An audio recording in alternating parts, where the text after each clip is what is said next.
Vamos a empezar esta segunda jornada del seminario de lanzamiento POCTEP 21-27. Esperemos que hayan descansado bien de todas las informaciones que ayer les lanzamos. Y recordarán que la autoridad de gestión resumió y presentó los principales detalles de la estrategia, los objetivos políticos, las prioridades y los objetivos específicos.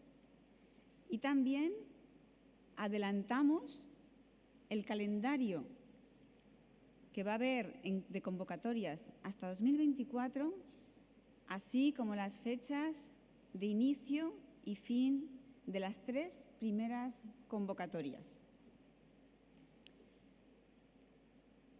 Hoy vamos a ver las bases que han sido aprobadas en esta misma semana por el Comité de Seguimiento de las 3 primeras convocatorias y también les presentaremos algunas informaciones que tienen que conocer todas aquellas personas e entidades que estén interesadas en presentar candidaturas. Me acompañan en el escenario gran parte del equipo de la Secretaría Conjunta, a quien ya de antemano agradezco todo el trabajo que han realizado para poder estar hoy aquí, así como también a Mercedes, Sofía y Javier, que han ayudado a preparar todo esto. Tengan la seguridad que sin todos ellos hubiera sido imposible elaborar el programa, trabajar todos los documentos de los comités y organizar este seminario.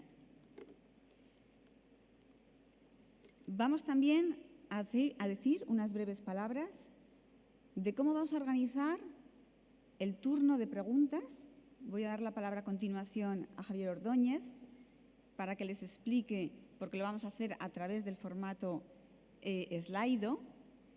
Y, no obstante, también les adelanto que están organizados al final de esta sesión de por la mañana unos talleres, como habrán visto en el programa, sobre las bases de la convocatoria, el formulario de candidatura y temas de comunicación que se van a organizar en 3 salas distintas y que tendrán lugar en paralelo, todos ellos, para que nos puedan preguntar a la Secretaría todas aquellas dudas que hayan quedado en el tintero. Esperemos que no sean muchas y que las informaciones consigamos expresarlas de la manera más clara posible, porque ese ha sido nuestro objetivo. Doy la palabra a Javier para que les explique cómo va a funcionar el Slido. Gracias. Buenos días. Pues antes de la clausura hay un momento de ruegos y preguntas. Como puede que haya muchas preguntas y para ser un poco más eficiente, vamos a utilizar la aplicación Slido. Si pueden utilizar sus dispositivos, móviles, ordenadores, cualquier cosa para conectarse a Internet y abrir un navegador. Si se dirigen a slido.com, por favor, introducen el código POCTEP. En cuanto se abre el navegador, piden un código, les pide un código a la aplicación, a la página web, y poniendo POCTEP acceden a lo que van a ver ahora. Realmente lo vamos a utilizar solo para preguntas y respuestas, pero para ver que somos capaces de registrarnos hemos hecho aquí un pequeño despliegue de preguntillas. Entonces, les pediría que se vayan a la página web, pongan el código POCTEP y empecemos a responder a las preguntas.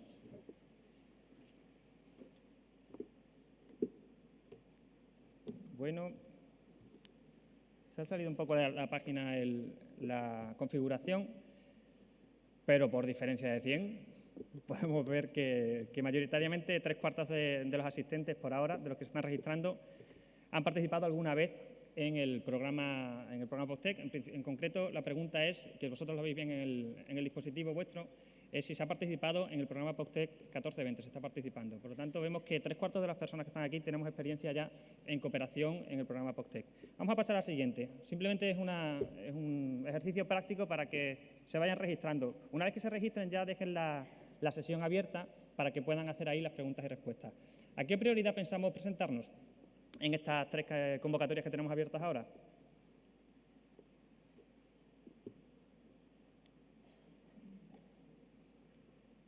Parece que la prioridad 1 va ganando. Bien. Luego las respuestas quedarán en las presentaciones que colgaremos. Siguiente pregunta, ya la última.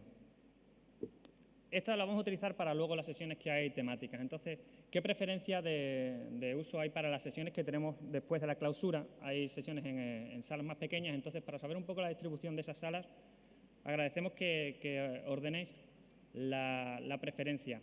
Ahí se tienen que seleccionar las 4 opciones y dar a enviar. Aprovechamos para decir que las sesiones networking son en la planta de arriba, la planta 1, en la que hay unas pantallas que están mostrando las horas y las salas a las que están distribuidas cada una de las propuestas de proyectos que se han ido enviando.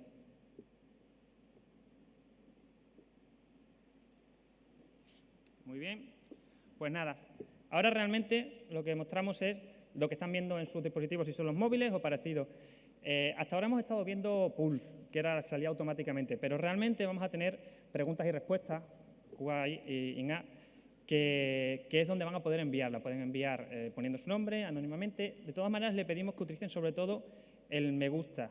El me gusta es mi pregunta realmente ya se ha hecho y está ahí, entonces yo la valoro porque automáticamente la aplicación las va a ir colocando y posicionando. Los que más me gusta tengan serán las que estarán arriba. Si luego tenemos 40 preguntas, empezaremos por las que más valoradas están y así iremos respondiendo.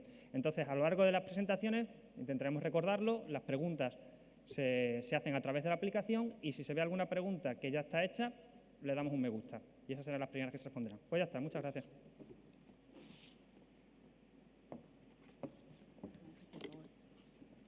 Muy bien, pues vamos a empezar ahora ya con las bases de las 3 convocatorias que van a abrirse a partir del 12 de diciembre de este mismo año. Tiene la palabra Ruy Domínguez.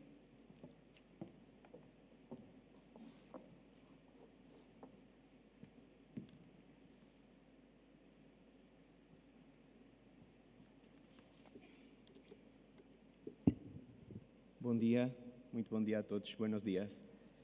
Eu vou falar sobre as bases das convocatórias que vão abrir neste ano 2022, a partir do dia 12 de dezembro.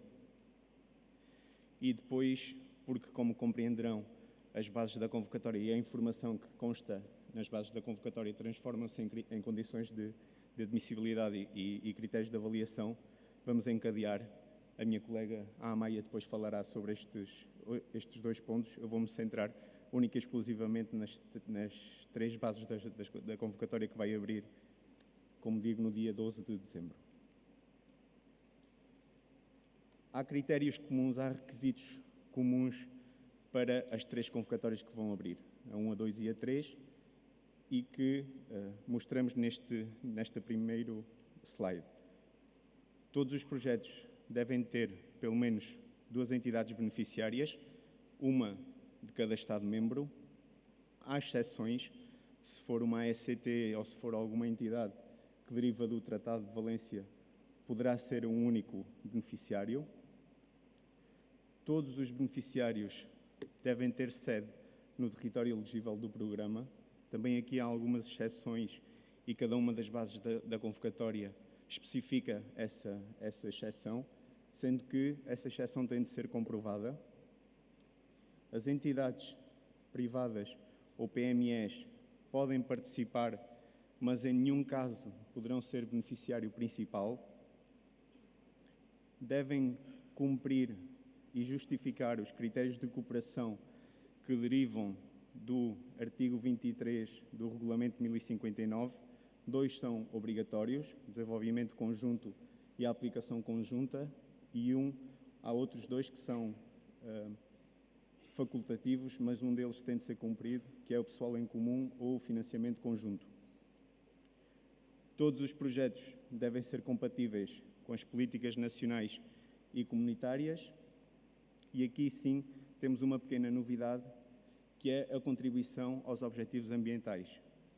Esta novidade deriva da Declaração Ambiental Estratégica Espanhola, que identifica determinados objetivos ambientais para determinados objetivos específicos do programa e, portanto, os projetos que se incluam nesses objetivos específicos devem justificar a contribuição a estas metas e objetivos ambientais.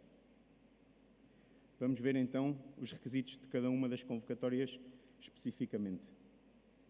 A primeira convocatória, e aqui toda ela é uma novidade, sobre a ação F. Dentro da ação F da prioridade 7 há muitas ações passíveis de serem desenvolvidas, mas nós procuramos algo muito concreto nesta primeira convocatória.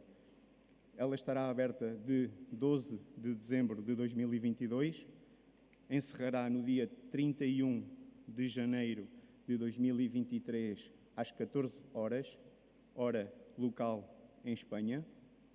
O início da elegibilidade da despesa será desde o dia 1 de janeiro de 2021 e a sua execução terminará no dia 30 de junho de 2023.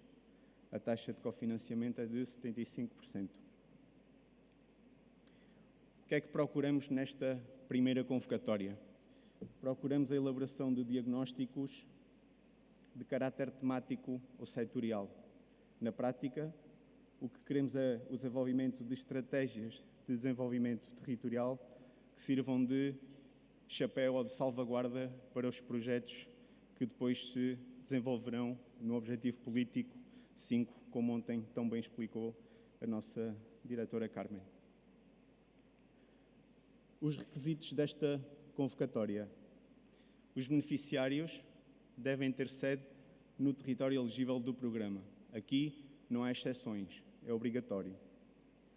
Devem realizar ou já terem realizado as consultas que lhe forem de aplicação segundo a legislação em matéria de biodiversidade, áreas e espaços protegidos e património cultural. Estas estratégias devem conter todos os elementos que constam no artigo 29 do Regulamento 1060. Em concreto, deve identificar claramente qual é a zona geográfica na qual se inclui a estratégia, deve conter uma análise das necessidades de desenvolvimento e do potencial dessa zona geográfica, uma descrição integrada da sua abordagem, uma vez identificadas as necessidades e o potencial, fazer um paralelismo entre ambas e descrever aquilo que é o envolvimento dos parceiros e dos beneficiários nesta estratégia. Como novidade, dizer também que o reembolso destas convocatórias será através de um pagamento único ao beneficiário principal. A segunda convocatória, da prioridade 7, ações A e B para a capacitação institucional e a eliminação de obstáculos, abrirá também no dia 12 de dezembro de 2022, encerrará no dia 31 de janeiro de 2023, às 14 horas, hora local em Espanha. O início da elegibilidade da despesa é no dia 1 de janeiro de 2021. O prazo da execução é o dia 31 de maio de 2026 e a taxa de cofinanciamento é de 75%. Como os requisitos específicos desta convocatória. Neste primeiro bloco não há grandes novidades para aqueles que já conhecem o programa e que já submeteram candidaturas. Deve-se enquadrar num único objetivo específico e num único âmbito de intervenção. A atividade 5 de gestão e coordenação está limitada a um máximo de 6% do orçamento total do beneficiário. Aqui já temos novidades. Poderão participar beneficiários sem orçamento, sem financiamento. Segundo o regulamento, eles são denominados sócios, se bem que estes beneficiários sem orçamento não poderão exercer o papel de beneficiário principal. O orçamento mínimo total das candidaturas nesta convocatória tem de ser de 200 mil euros. Importante esclarecer aqui que estamos a falar de orçamento mínimo total da candidatura, isto é, a soma individual de todos os orçamentos de cada um dos beneficiários tem de ser no mínimo 200 mil euros. E aqui outras duas novidades que estão relacionadas com os compromissos orçamentais que o programa também tem e com a famosa regra do N+3. Para estas candidaturas que se apresentem nesta prioridade 7, ações A e B, os beneficiários devem imputar, no mínimo, 50% do seu orçamento total até a anualidade 2024 inclusiva. Cada um dos beneficiários. Desse orçamento que está imputado e está distribuído por anualidades, deve ser cumprido ou deve ser atingido uma execução mínima de 80% do orçamento anual. Se não se chegar a esta meta, a este objetivo de 80%, a diferença entre a execução real do beneficiário e o orçamento, este 80% do orçamento anual, será libertado em favor do programa.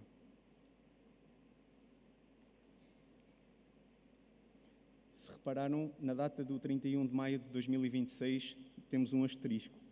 E o motivo desse asterisco prende-se com o facto de, neste período, os indicadores apenas poderão ser medidos quando os projetos estiverem encerrados. Acontece que o nosso programa tem já metas e objetivos de indicadores para o ano 2024, o que nos obriga a que, em 2024, tenhamos que ter projetos encerrados. Sendo assim, e como o prazo de execução vai até 31 de maio de 2026, serão avaliados positivamente aqueles projetos que terminem em 2024 e que contribuam para esses dois indicadores cujas metas estão definidas para 2024.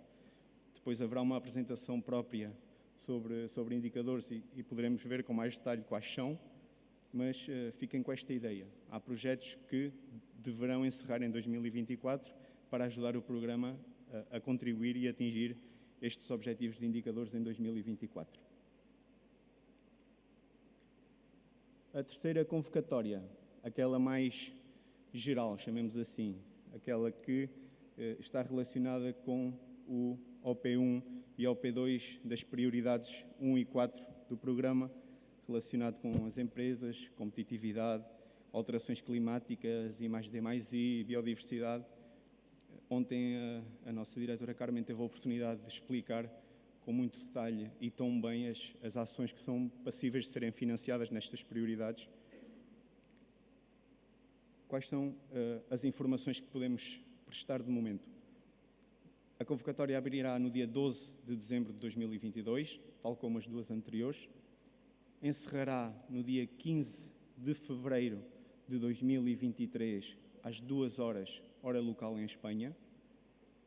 O início da elegibilidade de despesa será no dia 1 de 1 de 2021 e a sua execução vai até 31 de dezembro de 2026. A taxa de cofinanciamento também é de 75%. Requisitos específicos destas bases desta convocatória 3. Igual que a anterior, enquadrar-se num único objetivo específico e num único âmbito de intervenção. A atividade 5 está limitada a um máximo de 6% do orçamento total do beneficiário. Poderão participar também beneficiários sem orçamento, se bem não poderão ser beneficiários principais. O orçamento mínimo total global da candidatura terá de ser de 200 mil euros e, também como vimos na tarde de ontem, para determinados objetivos específicos poderão ser selecionados projetos, operações de importância estratégica, sempre que cumpram os requisitos que estão no anexo 3 do programa e que vimos ontem à tarde com bastante detalhe. Tal como a convocatória anterior, esta também obriga-nos, por compromissos do programa e a regra N+3, a que os beneficiários imputem pelo menos 50% do seu orçamento até à anualidade 2024 e que dessa distribuição anual se atinja uma execução mínima de 80%. Em caso contrário, essa verba será libertada em favor do programa.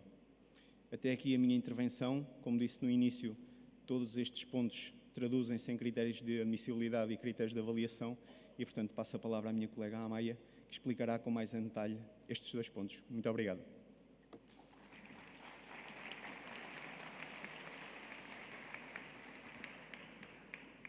Obrigada, Rui. Muy buen día, buenos días. Una vez hemos visto los requisitos que tiene cada una de las convocatorias, vamos a ver si lo pone, vamos a ver las condiciones de admisibilidad y los criterios de evaluación que deben tener en cuenta durante la preparación de sus candidaturas para intentar que éstas sean aprobadas y se conviertan en operaciones. Los requisitos, las condiciones de admisibilidad forman parte de los textos de las convocatorias que se publicarán en breve y están en cada una de ellas como anexo número 1. Uy, esta no es.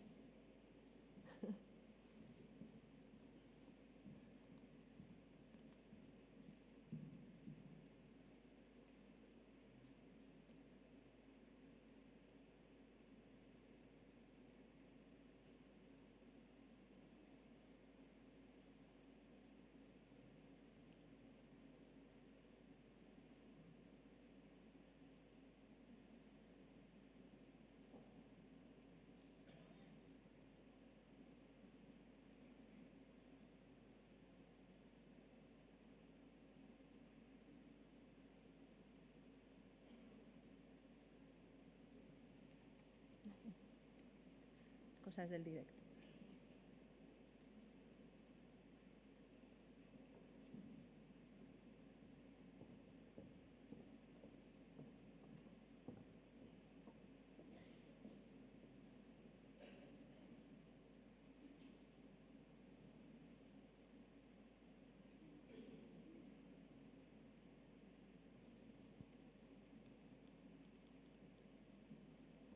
Aquí están. Bueno, las condiciones de admisibilidad, que recordamos están en el anexo 1 de los textos de las bases de convocatorias, se clasifican en 3 tipos. Tenemos condiciones de admisibilidad automáticas, que son aquellas cuyo cumplimiento se verifica automáticamente por la aplicación COFI Interreg, que después veremos, es la continuación de Coopera 2020, que la mayor parte de vosotros conoceréis. Y estas condiciones implican que si no se cumple en el momento de presentación de la candidatura, no se puede presentar. Automáticamente la aplicación la rechaza. Vamos a repetir un poco los requisitos que ya ha explicado Rui, pero teniendo en cuenta las consecuencias que puede tener no cumplirlos, creo que merece la pena. Las condiciones automáticas de las 3 convocatorias que se van a abrir en diciembre son que se presenten las candidaturas en el plazo establecido, que estén enmarcadas en un único ámbito de intervención dentro del objetivo específico que se haya seleccionado y que las fechas de inicio y fin de la candidatura estén en los plazos de cada una de ellas. Además, la segunda y tercera convocatorias tienen más condiciones automáticas, como es que las operaciones no estén concluidas en el momento de la presentación, que el presupuesto mínimo sea superior a 200.000 euros, que el 50% del presupuesto de cada beneficiario se asigne en las 2 primeras anualidades y que el presupuesto de la actividad 5 por beneficiario no supere el 6% de su coste elegible. Después tenemos las condiciones de admisibilidad excluyentes. Estas son condiciones obligatorias que suponen que si no se cumplen no se pueden corregir. La diferencia con las anteriores es que la aplicación COFI Interreg no las puede comprobar automáticamente, pero tras su revisión, en caso de no cumplirse, la candidatura quedaría excluida del proceso. Y finalmente tenemos las condiciones de admisibilidad subsanables, que son aquellas que si en el momento de presentación de la candidatura no se cumplen, se podrían subsanar en el plazo de 10 días naturales una vez se haga el requerimiento por parte de la Secretaría Conjunta. Vamos a centrarnos en las condiciones excluyentes por las consecuencias que pueden tener. No las vamos a ver con todo detalles, pero vamos a señalar, tal y como hemos visto antes, que todas las candidaturas de las 3 convocatorias tienen que cumplir los criterios de cooperación obligatorios, que son el desarrollo conjunto y la aplicación conjunta. Y esto debe justificarse en el formulario de candidatura. En la guía de ayuda y el formulario que después presentarán mis compañeros, se hace un detalle de en qué consisten estos criterios y cómo se tiene en cuenta su cumplimiento. Además, hay que tener en cuenta una condición de admisibilidad subsanable, que es que hay que cumplir al menos un tercer criterio de cooperación, que es la puesta a disposición de personal o la financiación conjunta. Como decía Rui, deben participar al menos 2 beneficiarios, uno de cada Estado miembro, si bien puede haber beneficiarios únicos si se trata de ACTs transfronterizas, alguna de las entidades previstas en el Tratado de Valencia o organismos internacionales. Aquí señalar que beneficiario es la entidad que participa con financiación. Si no hay presupuesto, son socios. Y además los beneficiarios deben ser entidades elegibles con personalidad jurídica y estar en la lista de beneficiarios prevista en el programa. Los beneficiarios tienen que tener su sede en el territorio elegible del programa y desarrollar en él las actividades. Si bien en el caso de la segunda y tercera convocatorias podrían participar entidades que tengan su sede fuera del territorio, siempre y cuando demuestren que tienen competencias, las acrediten para desarrollar sus actividades en el territorio. El beneficiario principal, como hemos visto, tiene que tener presupuesto y no puede ser una entidad privada con ánimo de lucro, una empresa. En relación con las empresas y el resto de entidades privadas, aunque sean sin ánimo de lucro, en los textos de las convocatorias verán que deberán aportar una documentación para justificar que cuentan con competencia y con capacidad y solvencia económica. Finalmente, se comprueba que la candidatura esté firmada por el máximo responsable de la entidad que ejerce el rol de beneficiario principal. Puede firmar una persona si está autorizada por la persona anterior. Esto también debe justificarse en la candidatura. Y además, deberán todos los beneficiarios y socios aportar cartas de compromiso. También después mis compañeros detallarán más. Estas cartas de compromiso se generarán automáticamente en la aplicación y deberán firmarse. Esta condición sería subsanable. Si no está la carta de compromiso en el momento de la presentación, se solicitaría. Muy rápidamente, hay condiciones de admisibilidad específicas, como ha comentado Rui, que se aplican en un caso a la primera convocatoria, que es que si es de aplicación se hayan realizado las consultas a las administraciones competentes en materia de biodiversidad, áreas o espacios protegidos y patrimonio cultural. Y en el caso de la tercera convocatoria hay determinados proyectos que si tienen acciones materiales y son de los objetivos específicos que vemos ahí, 1.2, 1.3, 1.4, 2.1, 2.2 y 2.4, deben contar con la evaluación de impacto ambiental o el screening, de acuerdo con la normativa, o contar con una evaluación adecuada de las repercusiones sobre los espacios de la red Natura. Esto significa que en el formulario de candidatura tendrán que indicar que cuentan con esta documentación y además adjuntarla. Sobre estos aspectos que no afectan a todas las convocatorias podremos profundizar después en la parte de los talleres temáticos. Una vez las candidaturas han pasado la admisibilidad y por tanto son admisibles, se evalúan de acuerdo con los criterios de evaluación que aprueba el Comité de Seguimiento. Estos criterios son únicos para todas las convocatorias, se aplican tanto por las unidades de coordinación como por la Secretaría Conjunta y estarán también disponibles en la página web para consulta. Los criterios de evaluación se dividen en 2 grandes bloques, criterios estratégicos y criterios operativos. Cada uno de ellos tiene un peso en la puntuación total, 65 y 35, y a su vez se dividen en varios bloques que podemos ver ahí. Contexto del proyecto, estrategia y relevancia, el grado de cooperación, la contribución a los objetivos, resultados y productos del programa y la relevancia del partenariado, en el caso de los estratégicos, y en el caso de los criterios operativos, gestión, plan de trabajo, actividades, que como ven es el bloque que más puntuación aporta a los criterios operativos, la comunicación y el presupuesto.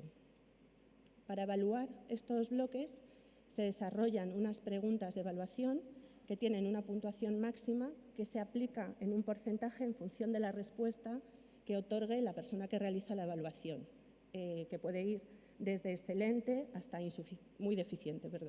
Se aplica un porcentaje de la puntuación máxima y eso es lo que finalmente, tras la ponderación del peso de los criterios estratégicos y operativos, da la puntuación final de la candidatura. Una cosa fundamental para ello es que para responder a las preguntas de evaluación, las personas que evalúan solo tienen en cuenta la información que está en el formulario de candidatura. Por ello es sumamente importante que se completen correctamente todos los apartados y con la información que se requiere en cada uno de ellos. Después mis compañeros darán las indicaciones sobre los mismos.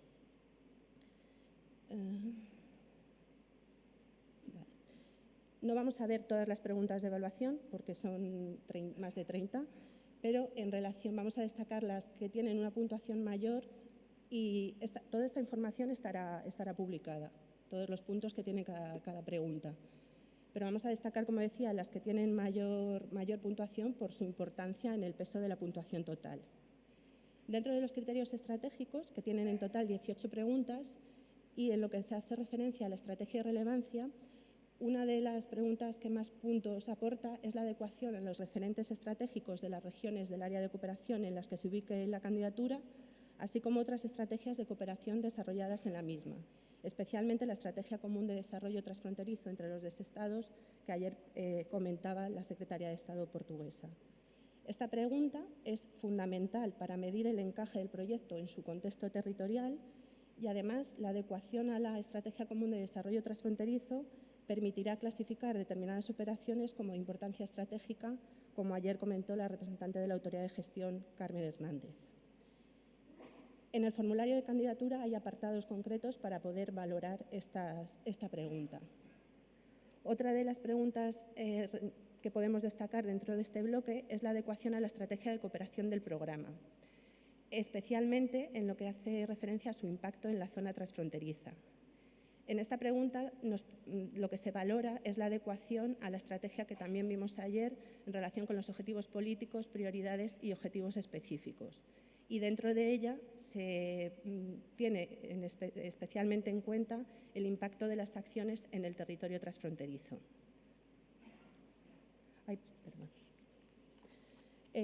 Bueno, hay evidentemente una pregunta, estamos en un programa de cooperación transfronteriza, hay preguntas para medir el grado de cooperación. En el concreto, en esta que destacamos aquí, lo que se valora es el grado de cooperación y el trabajo conjunto que se plantea. En relación con el bloque de la contribución a los objetivos y resultados del programa, es un bloque que tiene 30 puntos, por tanto es también muy importante. Hemos destacado la contribución a los indicadores de realización y resultado del objetivo específico con una justificación adecuada que permita entender su contribución a las metas del programa, tanto anuales como cuantitativas, y las definidas en la Declaración Ambiental Estratégica. Ayer Carmen también señalaba la importancia de que las candidaturas contribuyan a la consecución de los indicadores y es una pregunta muy importante en la que se valorará, por una parte, el indicador e indicadores que se seleccionan, la cuantificación que se plantea, la justificación tanto de la selección como de esa cuantificación y en qué momento se podrá alcanzar el indicador. Esto es muy importante para los proyectos de que se presenten a la segunda convocatoria porque, como decía antes Rui, es necesario que en 2024 haya proyectos que contribuyan a determinados indicadores que después veremos. Y finalmente también se valora el partenariado, si la lógica y el trabajo conjunto que se plantea es correcta. Con respecto a los criterios operativos, que como hemos visto tienen un peso de un 35% en la puntuación final, hay alrededor de 16 preguntas de evaluación y destacamos claramente el bloque relativo al plan de trabajo, que tiene un peso muy importante dentro de este bloque. La pregunta más importante es que si las actividades previstas son relevantes y coherentes con los objetivos y resultados que se proponen, que tienen un planteamiento claro, lógico y estructurado de las acciones propuestas. Esta pregunta lo que permite valorar es si la lógica de actividades que se proponen en el proyecto es lógica y tiene en cuenta los objetivos propuestos y los resultados esperados. También en los criterios operativos hay una pregunta para valorar los indicadores. En este caso lo que se valora es, desde un punto de vista más operativo, si los resultados que se proponen en cada una de las actividades son coherentes con el indicador seleccionado. En cuanto hay preguntas también para el bloque de comunicación, después mi compañera Almudena presentará los aspectos más destacables. Simplemente señalar pues, que también se valora la estrategia de comunicación que se plantea en el formulario en la actividad 6. Y finalmente, también en relación con el presupuesto, aunque también tiene un peso en la puntuación menor, es un bloque que nos permite valorar la coherencia de ese presupuesto con las actividades que plantea cada beneficiario, teniendo en cuenta las categorías de gasto y las anualidades. Veremos a continuación con mayor detalle, que presentará Alicia González, los aspectos a tener en cuenta para elaborar los presupuestos. Y por mi parte, para concluir, que tengan en cuenta mientras preparan sus candidaturas estos criterios de evaluación y repasen las condiciones de admisibilidad para asegurarse que la candidatura continúa en el proceso. Muchas gracias.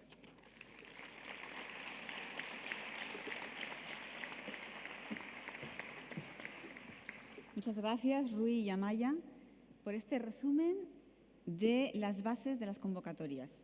Pero es un resumen. Ayer les dijimos que vamos a disponibilizar todos los PowerPoint y las grabaciones de estas dos sesiones, la de ayer y la de hoy, pero les rogamos, por favor, que tengan en cuenta que es muy importante que lean muy bien el programa para ajustarse a lo que exige el programa para todas las candidaturas, los objetivos que tenemos que cumplir y los indicadores que tenemos que alcanzar, y que planifiquen muy bien todos los proyectos que van a presentar, teniendo en cuenta el calendario. Porque ya lo han destacado Amaya y Rui, es que nosotros tenemos que cumplir unos compromisos financieros. El programa tiene que alcanzar unos objetivos y todos tenemos que contribuir a ello. Los proyectos se evaluarán teniendo en cuenta cómo van a alcanzar esos objetivos. Entonces, a la hora de preparar las candidaturas, es fundamental que tengan en cuenta el marco, el programa, que tengan en cuenta las bases de la convocatoria, todos los requisitos que se les han ido indicando y los criterios de evaluación.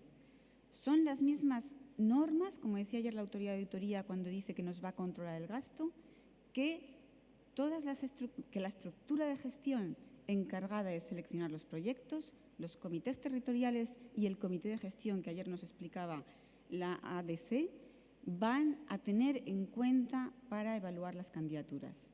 Y un último consejo, no esperen al último día y menos al último minuto para presentar la candidatura.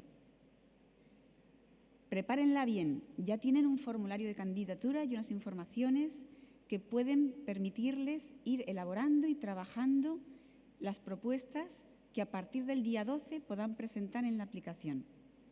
Pero no esperen al último minuto para presentar las candidaturas, porque si hay algún problema, pues siempre será peor.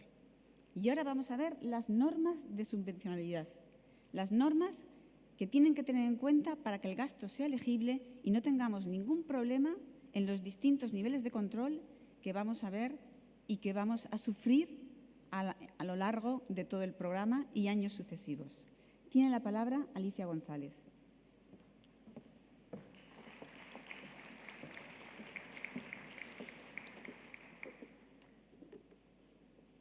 Hola, buenos días a todos. Buen día. Yo voy a explicar, como ha dicho Elena, las normas de subvencionabilidad.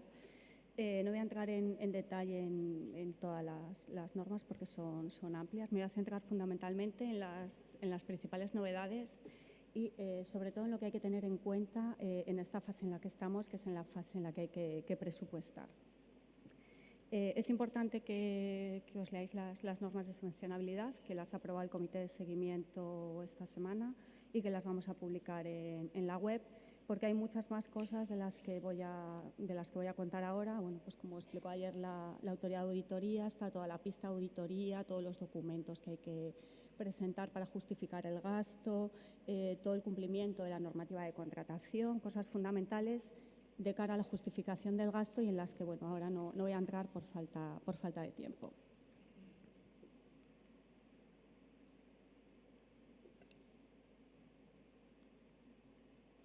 Bueno, antes de nada, contextualizar un poco de dónde salen estas normas.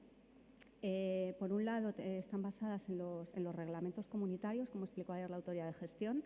Hay un reglamento de disposiciones comunes que también es de aplicación a cooperación.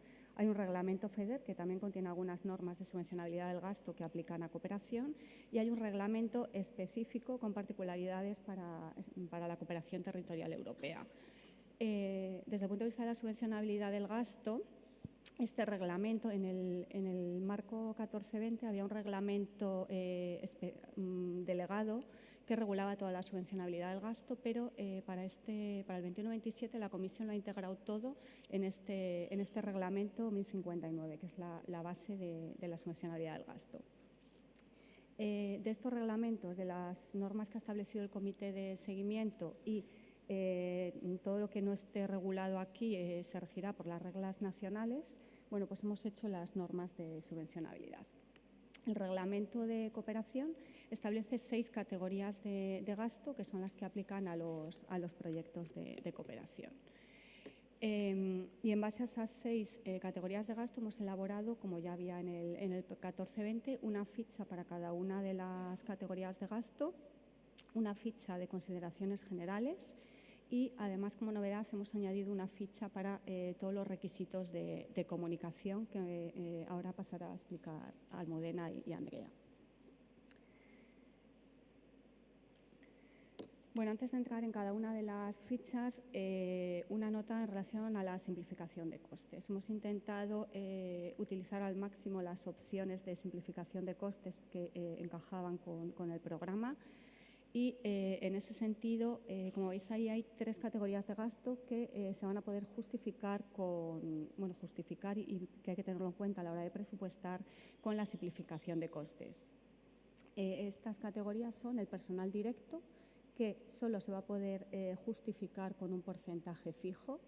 Hemos eliminado el método que era una simplificación, pero que ha dado muchísimos problemas de la justificación por horas. El método de dividir el bruto entre las 1.720 horas en auditoría ha sido horroroso el sistema. Entonces, hemos optado simplemente por que el personal directo se justifique a tasa fija. Para los gastos de oficina y administrativos también hay un tanto alzado del 15% que se va a calcular sobre los costes de personal y para los viajes y alojamientos también se va a utilizar como novedad un tanto alzado del 8% también sobre esos gastos de personal directo. Las otras 3 categorías de gasto se justificarían a coste real, que son las prestaciones de servicio, los equipamientos y una categoría nueva que ha introducido la Comisión, que son las infraestructuras. Bueno, ¿cómo tenemos que presupuestar los gastos de personal? Bueno, pues dice el reglamento que solo es subvencionable el personal directo, que es aquel que desarrolla un trabajo que no se realizaría si no existiese el proyecto. Por tanto, altos cargos, por ejemplo, cuyo puesto de trabajo existe, seguiría existiendo, hubiese o no proyectos de cooperación, no sería personal directo, no se podría imputar como personal. ¿Qué tenemos que tener en cuenta a la hora como gastos elegibles a la hora de presupuestar los gastos de personal? Bueno, pues todos los sueldos y salarios y además son elegibles otras partidas siempre que estén previstas en un documento laboral, sean conformes a la legislación y no sean recuperables. Bueno, pues aquí, por ejemplo, pues hay algunas entidades que tienen cheques comida o dan ayudas para estudios. Todo eso es subvencionable siempre que forme parte de la política habitual de la entidad.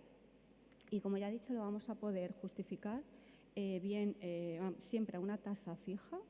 Si la persona dedica todo su tiempo, irá al 100%, y si dedica una parte del tiempo de su tiempo de trabajo al proyecto, pues se estimará ese porcentaje que se tendrá que mantener a lo largo del proyecto. Se podrá alterar, pero bueno, siempre de manera justificada. Bueno, ¿cómo vamos a presupuestar los gastos de oficina y administrativos y los gastos de viajes? Bueno, pues no los vamos a presupuestar porque automáticamente la aplicación va a calcular un 15% sobre los gastos de personal que tienen que cubrir esos gastos de oficina y administrativos y lo mismo con los gastos de viaje, un 8% sobre los gastos de personal directo, para esos gastos de viajes. ¿Qué significa esto? Bueno, pues que todo lo que está a la derecha de la diapositiva, en los círculos, todos los conceptos de gasto no se van a poder certificar en otras categorías de gasto, como pueden ser prestaciones de servicio o así. Entonces, con el 15% de gastos de oficina administrativos, bueno, pues hay que financiar los alquileres de las oficinas, los seguros, los impuestos, todos los suministros de luz, agua, gas, seguridad, material de oficina, bueno, todo lo que aparece ahí. La comisión, en el reglamento de la comisión está taxativamente explicitado cada una de las partidas que tienen que formar parte de esta categoría de gasto y que, por tanto, aquí la pista de auditoría, o sea, la auditoría no se va a centrar porque no va a haber que justificarlo, no va a haber facturas, no va a haber justificantes de pago. La pista de auditoría en estos casos simplemente es ver que está bien calculado, como el 15%, y sobre todo que estos gastos no se están imputando como gasto directo a la vez en otra categoría de gasto. Con los gastos de viaje, bueno, pues ocurre lo mismo, se van a calcular como un 8% automáticamente sobre los gastos de personal. Incluye todo eso que veis ahí, todos los billetes de medios de transporte, el combustible, el kilometraje, los peajes, los aparcamientos, la alimentación, alojamiento, los visados y las dietas. Para las prestaciones de servicio, bueno, aquí no ha cambiado nada, la verdad es que tienen que estar previstas en el formulario de candidatura, sobre todo cuatro notas de elegibilidad. Tienen que ser actividades que la entidad beneficiaria no pueda desarrollar por sí misma o que externalizándolo resulte más transparente o más económica su ejecución. Tiene que estar basada en contratos. En esta categoría hay que presupuestar los encargos a medios propios, las encomiendas de gestión. Hay que presupuestar también las auditorías de primer nivel, aquellos beneficiarios que tenéis que contratar el auditor. Y recordar que no está permitida la contratación entre trabajadores de una entidad beneficiaria como prestadores de servicio ni la contratación entre empresas vinculadas. Para los equipamientos, bueno, dice el reglamento que es subvencionable la adquisición o el alquiler de todo el equipamiento que sea necesario y que esté previsto en el formulario de candidatura. Y aquí, bueno, pues hemos diferenciado entre equipos inventariables y no inventariables, de manera que para los inventariables la regla general va a ser la amortización. ¿Podrá financiarse la adquisición? Pues sí, podrá financiarse la adquisición de un equipamiento siempre que forme parte del proyecto de inversión, o sea, que sea el resultado del proyecto. Por ejemplo, bueno, pues cuando se ha financiado los puestos de mando avanzado del 112 o los sistemas de alerta temprana a la población o si estamos montando un laboratorio de innovación que es propiamente el objetivo del proyecto. En esos casos sí que sería subvencionable la compra, pero todos aquellos ordenadores para la gestión o equipos no específicamente, que no son el resultado mismo del proyecto, todo eso tendrá que ir por amortización. Bueno, el alquiler o el arrendamiento, bueno, pues eso es elegible siempre al 100%. Los equipos que se adquieran tienen que estar adquiridos entre la fecha de inicio y de fin del proyecto y tienen que tener una utilización en el presente exclusiva para el proyecto, pero también en el futuro, que en el futuro sigan destinados al fin para el cual se adquirieron. Y para los no inventariables, todo el material de laboratorio y todas este pequeño material que según las normas de subvencionabilidad va a esta categoría, sería subvencionable al 100%. Bueno, al 100% si toda la factura, por ejemplo, compramos material de laboratorio, si todo ese material va dedicado al proyecto, iría al 100%. Si solo vamos a destinar un 30% del importe de esa factura al proyecto, habría que prorratearlo con un porcentaje. Un recordatorio de quién ejecuta el gasto. El gasto tiene que estar realizado y pagado por el beneficiario. Solo hay una excepción, que son las encomiendas de gestión, en el que bueno, pues una entidad es un medio propio de otra y en esos casos se permite que sea esta otra entidad la que ejecute el gasto. Siempre tiene que estar previsto y aprobado en el formulario de candidatura. También hay otras excepciones, como son, por ejemplo, los convenios de cesión de personal. Bueno, en las normas de subvencionabilidad hay un apartado específico para estas excepciones. No está permitida la contratación entre beneficiarios, tampoco entre entidades vinculadas y no está permitida tampoco la autofacturación. Bueno, ¿cuál es la fecha que determina la elegibilidad del gasto? Esto es importante cuando estéis presupuestando porque hay que tener en cuenta que el gasto es elegible siempre que esté realizado y pagado entre las fechas de inicio y de fin del proyecto, incluidos los gastos de preparación. Por tanto, hay que echar hacia atrás la fecha de inicio del proyecto para dar cabida a los gastos de preparación si es que los vais a presupuestar. Los gastos de preparación son elegibles entre la fecha de inicio y la fecha o de fin de la convocatoria o de la última reformulación si es que hay que reformular el proyecto. Y en los gastos de preparación se va a permitir, tienen que estar previstos, tienen que ir a la actividad 5 y se van a poder certificar con prestaciones de servicios si recurrimos a expertos externos o si se hace con gastos de personal, se ha estimado una persona al 100% durante todo el tiempo que esté abierta la convocatoria o la reformulación. Tenemos unas excepciones para los gastos que son elegibles más allá de la fecha de fin del proyecto, que también lo tenéis que tener en cuenta cuando presupuestéis porque tenéis que incluir esos gastos, que son la seguridad social, el IRPF y el IVA devengados durante el periodo de ejecución del proyecto, pero que por ley se pagan después. Esos gastos son elegibles y también la auditoría final, porque obviamente solo se puede auditar gasto ejecutado y pagado entre las fechas de inicio y de fin y por tanto la auditoría final tiene que ser necesariamente posterior. Recordar que los gastos tienen que estar directamente relacionados con las acciones previstas, que tiene que ser gasto necesario, que tiene que ser gasto verificable y bueno, pues, que no tiene que existir doble financiación. Una novedad importante de este periodo es lo referente al IVA. Dice el reglamento que todos aquellos proyectos cuyo coste total con el IVA incluido no supere los 5 millones de euros, el IVA va a ser siempre un gasto elegible. Por tanto, la mayoría de los proyectos de cooperación, de Interreg, es verdad que no alcanzan estos 5 millones. Entonces, esto es una simplificación importante porque bueno, pues se elimina todo el cálculo de prorratas y para el IVA, la prorrata definitiva, los ajustes y todo lo que implicaba. Si el proyecto iguala o supera esos 5 millones de euros de coste total, bueno, pues en ese caso el IVA será elegible solo si la entidad no puede recuperarlo. Y finalmente, una nota para los que estáis pensando, los que prevéis tener privados en vuestro proyecto, ¿qué tenemos que tener en cuenta? Bueno, pues las entidades que están sujetas a ayudas de Estado son estas dos que aparecen aquí. Pueden ser bien empresas privadas, pymes o pueden participar empresas que no sean pymes siempre que cumplan los requisitos del artículo 5 del reglamento del FEDER.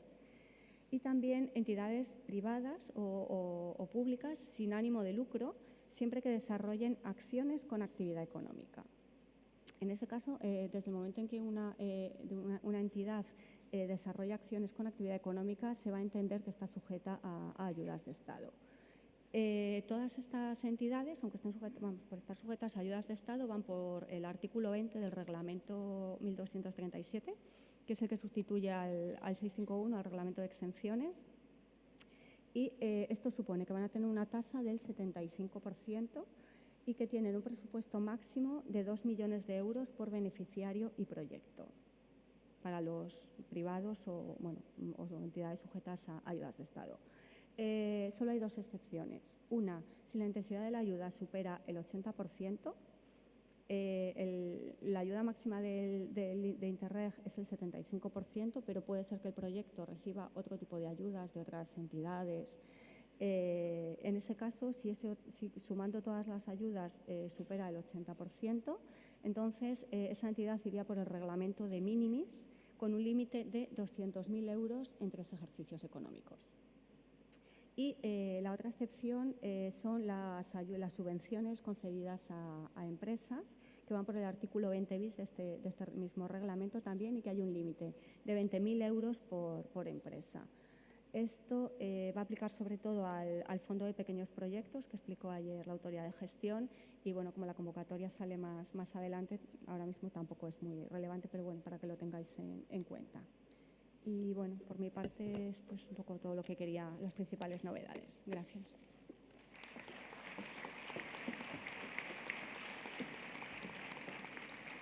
Muchas gracias, Alicia, por el resumen de las normas de subvencionalidad, que son muy importantes y que tienen que tenerlas en cuenta a la hora de planificar la candidatura, porque así sabrán los gastos que pueden incluir y los que después de los controles serán aceptados.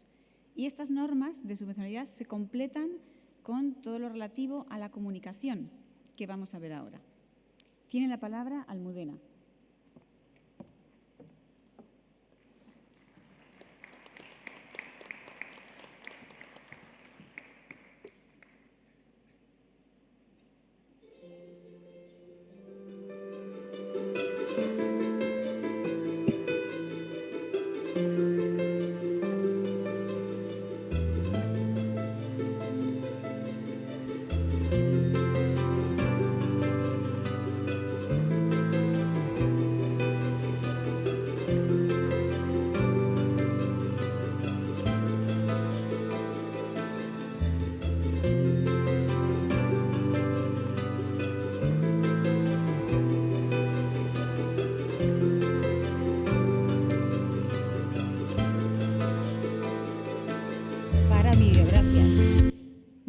Gracias, Antonio. Buen día. Buenos días a todos y todas. Lo que acabamos de ver ahora es el planteamiento de un ejemplo de comunicación. Es un vídeo con el que el programa POCTEP en 2021 fue uno de los ganadores de la convocatoria del Project Slam, una de las convocatorias europeas. La idea de mostrar este planteamiento de este vídeo es recordar una vez más que nuestros proyectos tienen un impacto humano en la frontera y que el usuario final son personas y que hay que tener esto siempre muy presente. La idea de la comunicación está cada vez siendo más reconocida la importancia por la Comisión y se hace mucho énfasis también a nivel de elegibilidad. ¿Qué significa notoriedad y transparencia y comunicación? Que en español es visibilidad, transparencia y comunicación en los reglamentos. Pues la notoriedad y la visibilidad es hacer visible con el logo, con la mención, nuestro proyecto y también hacer transparente y visible para todos el origen de los fondos que hay detrás y que lo hacen posible.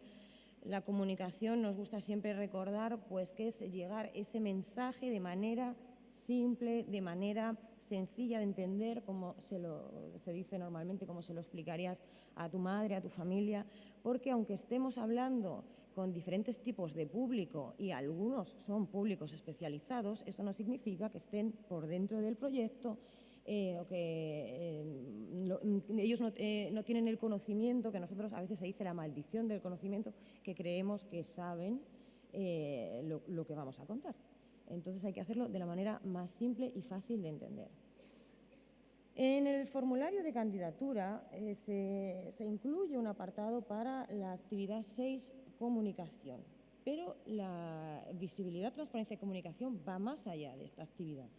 No es apenas esta actividad, refiere a todo tipo de entregables que se realicen en el marco del proyecto, aunque sea en otras actividades, como por ejemplo materiales didácticos de formación, manuales, equipamientos que deben ir etiquetados, señalización, etcétera. Siempre tenemos que tener esto muy presente y lo tienen que tener presente todas las entidades beneficiarias y todos los socios del proyecto, aunque la entidad beneficiaria principal al final tiene que garantizarlo, todos los socios tienen que tenerlo siempre presente. En el formulario de candidatura hay algunas preguntas que nos tenemos que hacer y responder a la hora de planificar la actividad de comunicación, como son el público al que nos vamos a dirigir, por qué lo vamos a hacer, cómo lo vamos a hacer, quién y qué entregables están previstos. El resumen pedimos que tenga un tono divulgativo o periodístico, bueno, al final que se entienda bien, porque se va a utilizar mucho en la web, se va a utilizar mucho para divulgarlo con medios, con la Comisión Europea, que nos pide ejemplos de proyectos con mucha frecuencia y con short notice, lo hacen de hoy para mañana. Entonces, es muy importante tenerlo todo preparado. Cuando decimos el resumen, tiene que tener, como ha dicho mi compañera Maya, la información necesaria. Esto no significa necesariamente muchos caracteres. Hay que evitar perífrasis verbales, largas frases que a la hora de la verdad no nos dan la información esencial. Todo esto también a la hora de planificar para qué comunicamos, cómo vamos a comunicar, etcétera, tenemos que hacer el ejercicio de qué es lo realmente necesario para el proyecto. Si hace falta mucho merchandising, eventualmente no hará falta. Y cada vez la tendencia es que haya menos.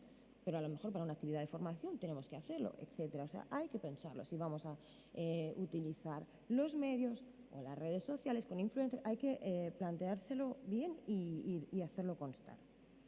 Entre las tareas de los beneficiarios y beneficiarias está el designar una persona responsable de la comunicación, que por eso ahora os damos ejemplos de actividades que esta persona puede tener, informar de la ayuda de la Unión a los participantes del proyecto también, no solo de puertas para afuera, sino dentro del propio partenariado.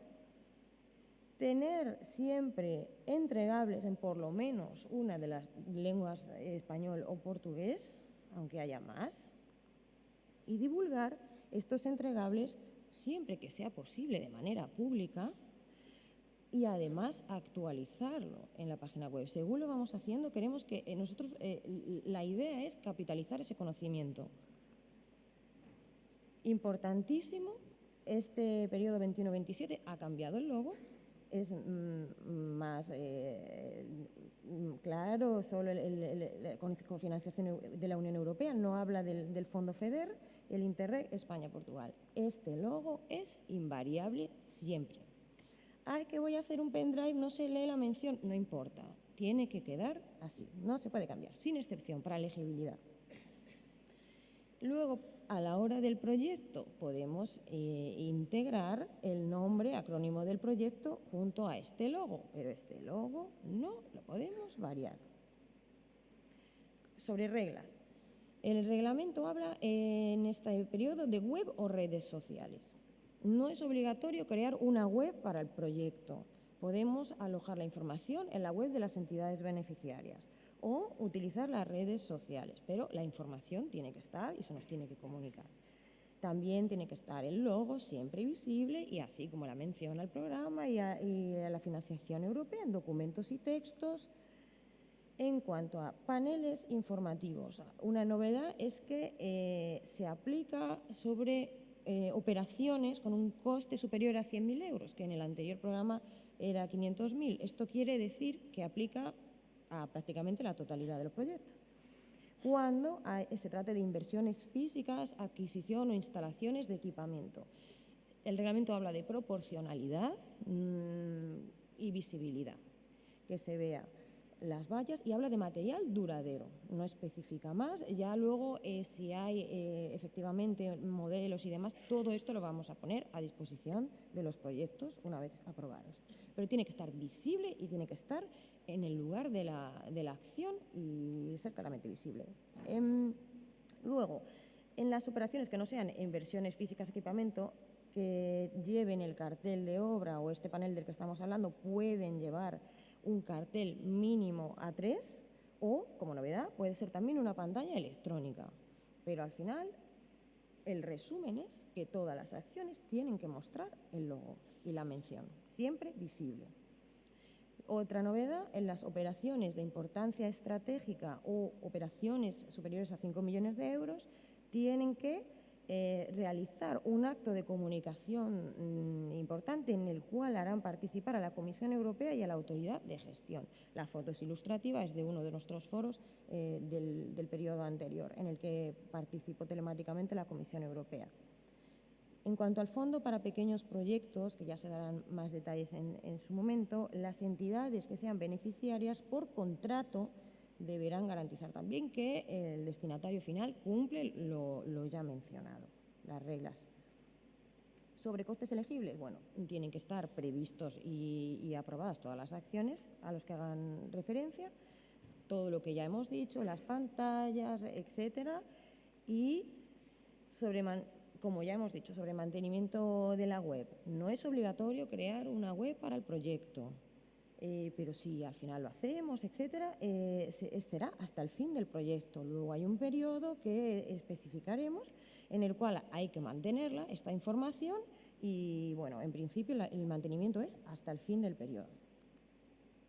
Las traducciones son elegibles, pero recordando de nuevo que los entregables tienen que estar por lo menos en español o en portugués. Y las señalizaciones en carreteras u otros materiales que por ley no puedan llevar logo, etcétera, por lo menos vamos a poner en alguna parte visible, trasera, etcétera, el logo en forma de vinilo, etcétera, pegatina. Pero tenemos que recordar el logo y la mención. Como he dicho, manuales, orientaciones, normas, etcétera, las vamos a tener siempre en la web, que estamos además trabajando en un rediseño, que en breve lo podréis ver, y por supuesto estamos a vuestra disposición para apoyaros en esto. Ay, que se me va. Estamos a vuestra disposición también para apoyar en oportunidades para la visibilidad, como convocatorias europeas, como los Rillo Stars o el Project Slam, al cual pertenecía el vídeo que os he enseñado antes. También de la mano de la Comisión, pues colaboraciones con los medios, como estos de Smart Regions de Euronews, que proyectos nuestros han participado en este periodo activamente, o el podcast This is Europe. Todo esto lo estoy explicando como, para que lo tengan en mente a la hora de planificar las tareas y las oportunidades de comunicación, que son muchas. Como por ejemplo los eventos del Día de la Cooperación Europea alrededor del 21 de septiembre, que por toda Europa se celebran, y que también podéis tener en mente unas acciones para esta fecha y en la que podemos apoyar con idea, con divulgación, etcétera.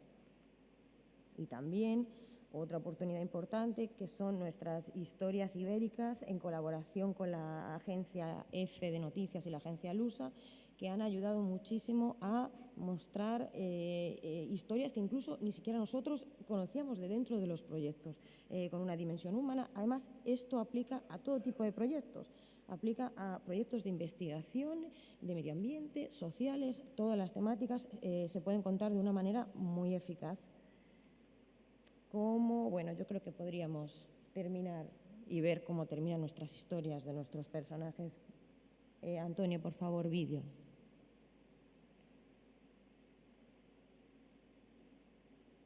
Antonio, por favor, el vídeo. Ya. Ahí va.